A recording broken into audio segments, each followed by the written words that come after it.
सोचिए, एक ऐसी आवाज जो दशकों बाद भी उतनी ही गूंजती है जितनी उस दिन गूंजी थी।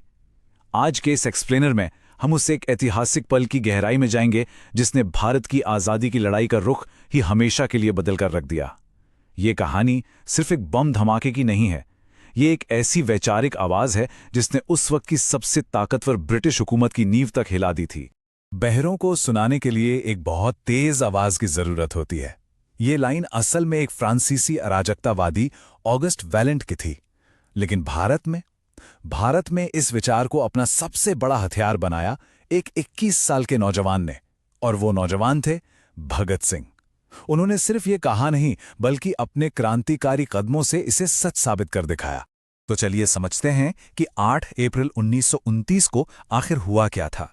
दिल्ली की सेंट्रल लेजिस्लेटिव असेंबली में कुछ ऐसा हुआ जिसने पूरे देश और अंग्रेजी सरकार दोनों को चौंका दिया। भगत सिंह और बटुकेश्वर दत्त ने असेंबली की खाली जगह पर जानबूझकर कम तीव्रता वाले 2 बम फेंके और पर्चे उड़ाए। अब यहां सबसे अहम बात यह है कि उनका मकसद किसी की जान लेना या चोट पहुंचाना बिल्कुल नहीं था। ये सीधा विरोध था पब्लिक सेफ्टी बिल जैसे दमनकारी कानूनों का। और सबसे हैरान करने वाली बात, वे चाहते तो वहां से आसानी से भाग सकते थे, पर नहीं, वो वहीं खड़े रहे, इंकलाब जिंदाबाद के नारे लगाए और जानबूझकर अपनी गिरफ्तारी दी। उस दौर में इस तरह खुद को सरेंडर करना एक बेहद साहसी और सोची समझी रणनीति थी। अब ये सब अचानक नहीं हुआ, इसके पीछे घटनाओं की एक पूरी चेन है। दिसंबर 1928 को याद कीजिए, जब लाला लाजपत राय की मौत का बदला लेने के चक्कर में गलती से British police officer John Saunders की हत्या हो गई थी। फिर अप्रैल 1929 में असेंबली बमबारी हुई जिसने अंग्रेजों को उनके पिछले क्रांतिकारी एक्शन तक भी पहुंचा दिया, और यहीं से नींव पड़ी उस बहुचर्चित लाहौर षड्यंत्र केस की। चलिए आगे बढ़ते हैं भाग 1 की तरफ।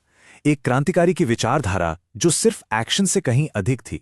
हिंदुस्तान सोशलिस्ट रिपब्लिकन एसोसिएशन यानी HSRA, इसके पीछे जो बौद्धिक ढांचा था ना, वो सच में कमाल का था। भगत सिंह कोई आम बागी नहीं थे जो सिर्फ हथियारों पर यकीन रखते हों। वो बहुत गहराई से पढ़ने वाले विचारक थे। उन्होंने मार्क्सवाद और बोल्शेविक विचारों को बहुत करीब से समझा था। उनका अल्टीमेट गोल सिर्फ अंग्रेजों को भगाना नहीं था, वो चाहते थे कि समाज से छुआछूत और सांप्रदायिकता जैसी बीमारियां जड़ से खत्म हो। उनका सपना एक ऐसे भविष्य का था जहां समाज के सबसे निचले तबके को भी पूरी ताकत मिल सके। उनका एक सीधा संदेश था, आप ही असली श्रमिक वर्ग हैं। मजदूरों, एकजुट हो जाओ, तुम्हारे पास खोने के लिए अपनी जंजीरों के अलावा कुछ नहीं है। ये ऐतिहासिक अपील सीधे तौर पर दलितों और वंचितों के लिए थी। भगत सिंह उन्हें समझाना चाहते थे कि ये पूंजीवादी और नौकरशाही सिस्टम ही उनके हर दुख की असली वजह है। उनका साफ मानना था कि इन दबे कुचले वर्गों को खुद आगे आकर इस पूरे सिस्टम को चुनौती देनी होगी। अब आते हैं भाग 2 पर, अदालत का रंगमंच, एक उद्देश्य का प्रचार। तो हुआ ये कि क्रांतिकारियों ने अंग्रेजों के ही कानून को उनके खिलाफ एक हथियार की तरह इस्तेमाल कर लिया। उनके लिए वो कोर्टरूम कोई आम कानूनी जगह नहीं रह गई थी, बल्कि अपनी बात पूरे देश तक पहुंचाने का एक बहुत बड़ा मंच बन गया था। भगत सिंह और उनके साथियों ने तय कर लिया था कि वो किसी भी हालत में माफी मांगने वाले मुजरिम की तरह बर्ताव नहीं करेंगे। उन्होंने सीना तान कर अपना जुर्म कबूल किया और अपने बयानों से ये साफ कर दिया कि व्यक्तियों को कुचलने से विचारों को नहीं मारा जा सकता। कोर्ट में लाल स्कार्फ पहनना, नारे लगाना, ये सब ब्रिटिश न्याय प्रणाली को सीधे चुनौती देने का एक मास्टर स्ट्रोक था। 116 ये सिर्फ एक नंबर नहीं है, 116 दिन। जरा सोचिए, ये उस अकल्पनीय शारीरिक कष्ट और संकल्प को दिखाता है जब भगत सिंह और उनके साथियों ने जेल की उस अमानवीय हालत में भारतीय कैदियों के हकों के लिए भूख हड़ताल की थी। इस हड़ताल ने लिटरली दुनिया के पुराने सारे रिकॉर्ड तोड़ दिए, और इसी बीच जतिन दास जैसे साथी ने अपनी जान दे दी। इस शहादत ने पूरे देश को अंदर तक झकझोर दिया और आजादी की उस आग में घी का काम किया। अब बढ़ते हैं भाग 3 की ओर, गांधी के साथ टकराव, स्वतंत्रता के 2 रास्ते। आजादी की इस लड़ाई में हमें एक बहुत ही स्पष्ट और दिलचस्प वैचारिक टकराव देखने को मिलता है। मंजिल दोनों की एक थी, भारत की आजादी, लेकिन रास्ते बिल्कुल अलग। एक तरफ महात्मा गांधी का अडिग अहिंसा का मार्ग था, जहां आत्मबल या सोल फोर्स सबसे ऊपर था, और दूसरी तरफ भगत सिंह का मानना था कि जब बहुत जरूरी हो तो रणनीतिक तौर पर बल प्रयोग और क्रांतिकारी सशस्त्र संघर्ष बिल्कुल जायज और जरूरी हैं। खुद महात्मा गांधी ने कहा था, भगत सिंह अहिंसा के भक्त नहीं थे, लेकिन वे हिंसा के धर्म को भी नहीं मानते थे। ये शब्द बताते हैं कि गांधी जी भगत सिंह की बहादुरी की बहुत कदर करते थे, लेकिन उनके हिंसक तरीकों के सख्त खिलाफ थे। और ये वैचारिक दूरी तब और भी साफ दिखने लगी जब गांधी इरविन समझौते पर बात चल रही थी और उस क्रूशियल मोमेंट पर क्रांतिकारियों की फांसी रुकवाने के लिए कोई भी एक राय नहीं बन पाई।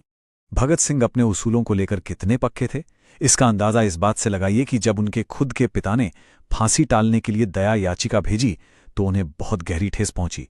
उन्होंने साफ कह दिया कि उन्हें कोई कानूनी दया नहीं चाहिए। उनका तर्क बिल्कुल सीधा था। चूंकि उन्होंने अंग्रेजी सरकार के खिलाफ युद्ध छेड़ा है तो वो एक युद्धबंदी हैं और इसीलिए उन्हें फांसी पर लटकाने के बजाय एक मिलिट्री फायरिंग स्क्वाड के सामने खड़ा करके गोली मार दी जानी चाहिए। ये उनके अटूट संकल्प का शायद सबसे बड़ा सबूत था। और अब हमारा आखिरी हिस्सा, भाग 4, शहादत और स्थायी विरासत। 23 मार्च 1931।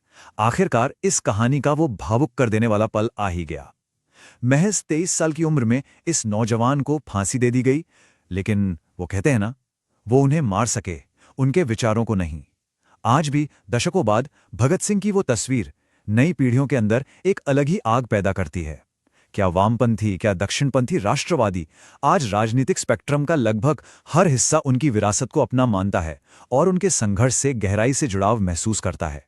तो इस पूरे एक्सप्लेनर के अंत में एक बहुत ही गहरा सवाल उठता है। अगर वाकई व्यक्तियों को कुचलने से विचार नहीं मरते, तो आज़ादी की इस खोज में एक ऐसी अमर विरासत छोड़ जाने की अंतिम कीमत क्या होती है? ये सिर्फ इतिहास का एक पन्ना नहीं है, बल्कि आज भी ये सवाल हमें बलिदान और आज़ादी के सच्चे मायने समझने के लिए मजबूर करता है।